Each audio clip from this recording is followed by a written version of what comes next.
بسم اللہ الرحمن الرحیم۔ السلام علیکم دوستو، کہتے ہیں ایک چینی بڑھیا کے گھر میں پانی کے لیے 2 مٹکے تھے جنہیں وہ روزانہ ایک لکڑی پر باندھ کر اپنے کندھے پر رکھتی اور نہر سے پانی بھر کر گھر لاتی۔ ان 2 مٹکوں میں سے ایک تو ٹھیک تھا مگر دوسرا کچھ ٹوٹا ہوا تھا۔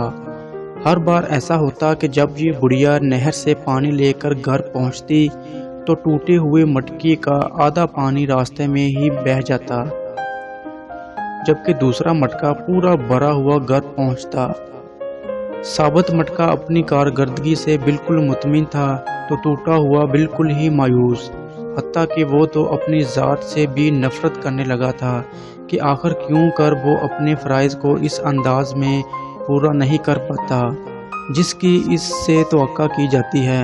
اور پھر مسلسل 2 سالوں تک ناکامی کی تلخی اور کرواہٹ لیے ٹوٹے ہوئے گھڑے نے ایک دن اس عورت سے کہا، میں اپنی اس معذوری کی وجہ سے شرمندہ ہوں کہ جو پانی تم اتنی مشقت سے بھر کر اتنی دور سے لاتی ہو، اس میں سے کافی سارا صرف میرے ٹوٹا ہوا ہونے کی وجہ سے گھر پہنچتے پہنچتے راستے میں ہی گر جاتا ہے۔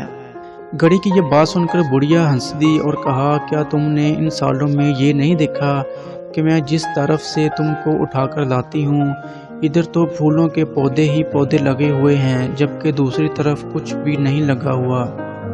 مجھے اس پانی کا پورا پتہ ہے جو تمہارے ٹوٹا ہوا ہونے کی وجہ سے گرتا ہے، اور اسی لیے تو میں نے نہر سے لے کر اپنے گھر تک کے راستے میں پھولوں کے بیج بو دیے تھے تاکہ میرے گھر آنے تک وہ روزانہ اس پانی سے سیراب ہوتے رہا کریں۔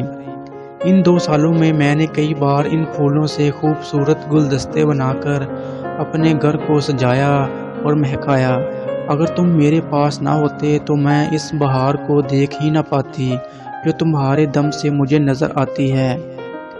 دوستو، یاد رکھیے کہ ہم سے ہر شخص میں کوئی نہ کوئی خامی ہے، لیکن ہماری یہی خامیاں، معذوریاں اور ایسا ٹوٹا ہوا ہونا ایک دوسرے کے لیے عجیب اور پرتاثیر قسم کے تعلقات بناتا ہے۔ ہم پر واجب ہے کہ ہم ایک دوسرے کو ان کی خامیوں کے ساتھ ہی قبول کریں۔ ہمیں ایک دوسرے کی ان خوبیوں کو اجاگر کرنا ہے جو اپنی خامیوں اور معذوریوں کی خجالت کے بوجھ میں دب کر نہیں دکھا پاتے۔